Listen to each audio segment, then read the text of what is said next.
What does the Booner path lead us next with? Where does the Booner path lead us next with our Super Bowl opponent? IT Hips, my guy. Hey, 940. We're talking about the Booner path. I appreciate. Let's go. Shout I out. appreciate the donation. 940. We are talking the Booner path. What's next in the Booner path?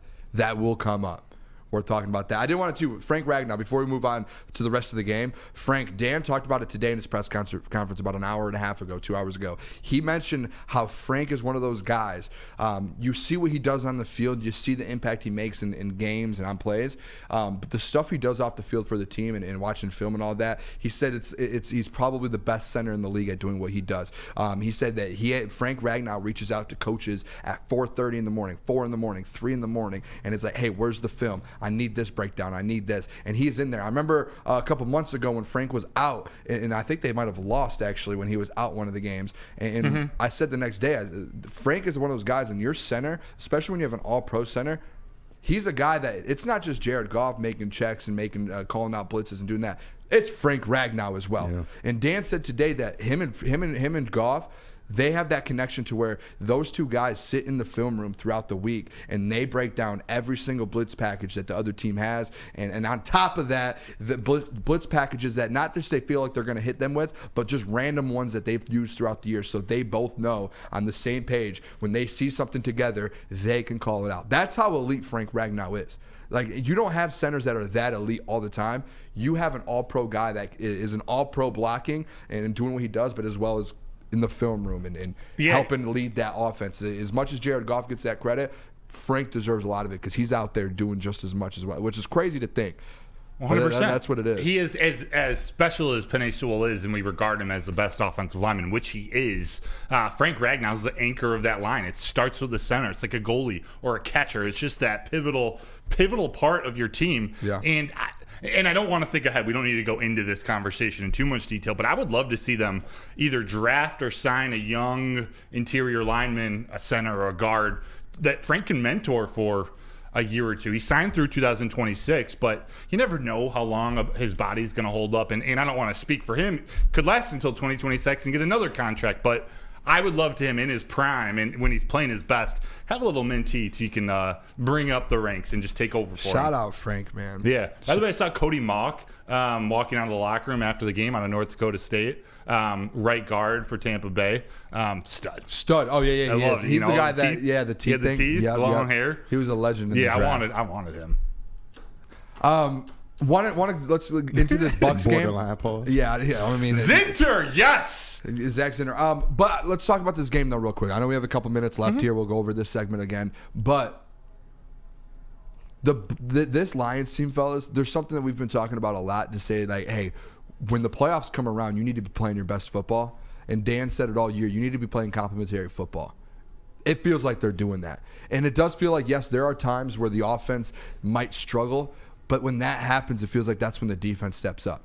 Or when you need something like a big play, like your offense just didn't get a drive going, and Jack Fox steps up and pins him back. It's just like everything that, like, when you need something to happen and one unit is down, the other one picks him up. When that unit's down, the next unit picks him up. And that's why, like, when you give up almost 200 yards to another receiver and that offense is rolling, when you're playing complementary football, dude, like, no one can beat you. Yeah. Like, you can go play the 49ers this week. If you're playing as a team and all together and you one team's down, the other one's up, you're going to win that football game because, like, and that's what I think I took out of. They're playing their best football of the year right now.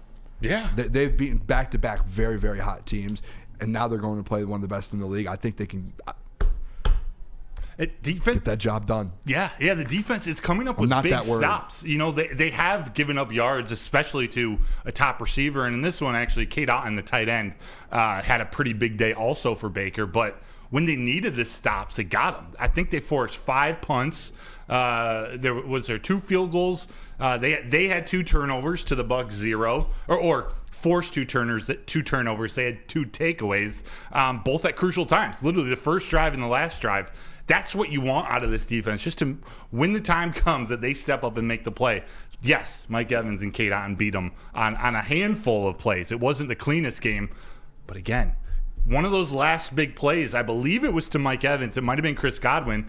Cam Sutton, who, again, he got beat earlier in the game. He came up with a big play in tight coverage on, I think it was Evans, that forced a punt late in the game. It was, you're 100% right with the complimentary football. Badgley kicked a field goal, had 4 extra points.